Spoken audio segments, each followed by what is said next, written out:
On 8th January 2025, cardiac surgeon Dr. Srivastava conducted an internal mammary artery harvesting operation. Now, this is a well-known heart surgery to improve blood flow circulation around blocked coronary arteries. Nothing new.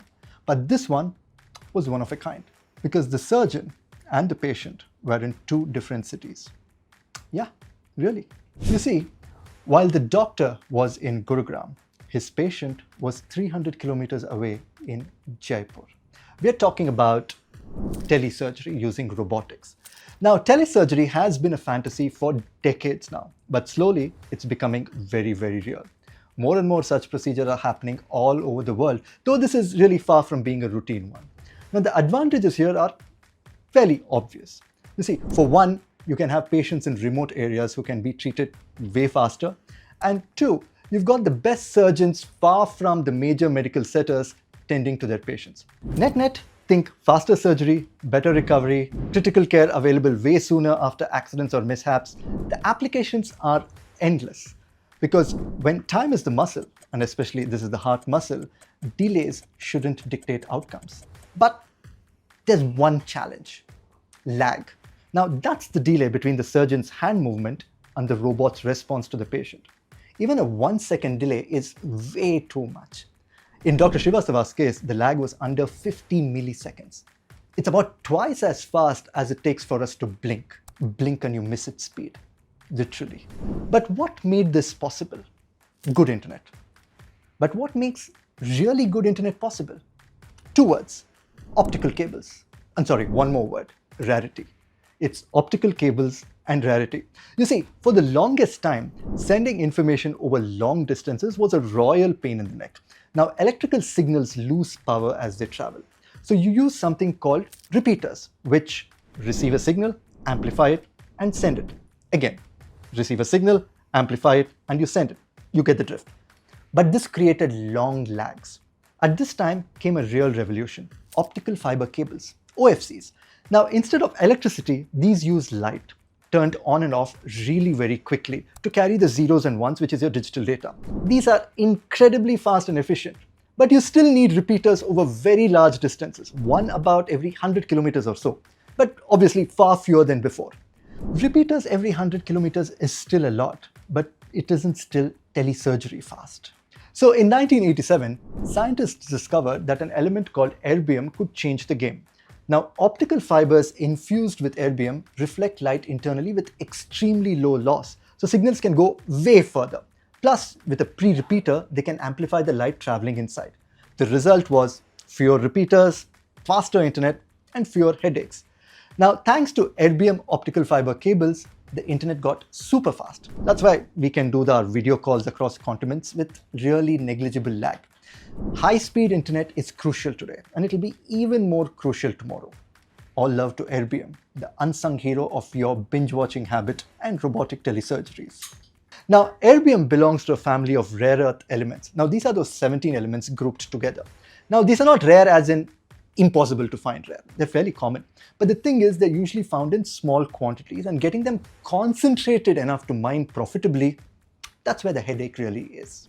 You see, and erbium isn't even the star of this group. That crown goes to neodymium, which is used to make magnets up to 7 times stronger at the same size or 7 times smaller for the same strength. This sounds simple, but magnets are everywhere. Electric motors, speakers, and without neodymium, earphones and headphones would be much heavier. Phone speakers, as small as a thumbnail, would be 7 times less loud. That vibration motor, barely noticeable. And think about every device with a motor. You've got your computer platter hard drives, you've got car power windows, you've got wipers, boot releases, windmill dynamos, MRI machines. That list is endless. Modern devices are practically impossible without neodymium magnets. Now, that's just one rare earth element. There are others that are important as well. We spoke about erbium's role in OFCs. Praseodymium goes into aircraft engines. You've got yttrium, terbium, and europium, which are needed for lighting and LCD panels. Lanthanum is used in digital cameras, CCTVs, smartphones. Practically every modern device uses some mix of rare elements. If it lights up, if it spins, if it scans, or it syncs, there's a rare earth element in there. To this, there's a geopolitical twist. China's superpower. Now, China is the world's biggest producer of rare earth elements. Roughly 90% of all refined rare earths come from China, and about 70% are produced there.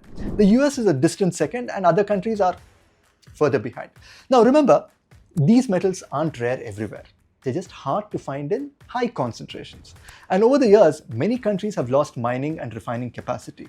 So most of the world relies heavily on China. It's oil-style dependency, maybe bigger. Now, earlier in the year, the curbs came in. Now, in early April, after the newly elected US President Trump, he announced a whole bunch of tariffs. Now, China was the key target. Now, Beijing responded with tariffs of their own. Tensions jumped up. You had tariffs, counter tariffs, counter to counter tariffs. And on April 4th, right after the US move, China announced export curbs on rare earth elements. Now, manufacturers around the world keep reserves, but this is a reserve. It's enough for a few weeks at best. Now, factories kept running, but anxiety just shot through the roof. If the curbs didn't lift soon, production lines would come to a stall. When magnets stall, motor dreams also stall. Now, the Indian government officials representing our manufacturers went to China to speak with the Chinese government. Now, industry heads started voicing concerns. Now, since then, China has eased some of those export restrictions, but access really isn't back what it used to be. Now, critically, Beijing remains very controlling over rare earths used in defense equipment like missiles and radars. So why is China doing this? Now, the most obvious guess is leverage. You use rare earths as a bargaining chip against the new US tariffs. It's a negotiation tactic. The US previously had restricted AI-related exports. We're talking about advanced chips and GPUs to China. Now, some are expecting Beijing to use rare earth curbs to regain access to them. It's also possible China simply wants to keep these for their own domestic use. It's hard to be entirely certain. What's very clear is this. You control the materials, you control the momentum. And now remember, rare earths aren't really that rare, as we've been saying. The US, Australia, and a few other countries are ramping up their rare earth refining and mining, and capacity is being built. And many are also turning towards recycling, recovering rare earth from old devices that already have them. So today's e-waste is tomorrow's supply chain.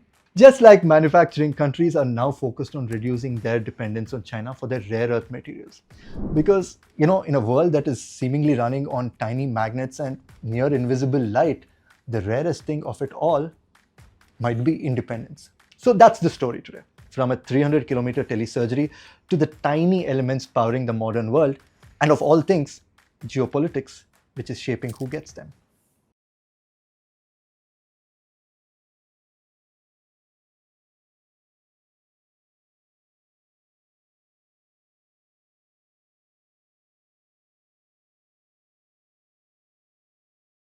Investment in securities market are subject to market risks. Read all the related documents carefully before investing. Please read the risk disclosure documents carefully before investing in equity shares, derivatives, mutual fund, and or other instruments traded on the stock exchanges.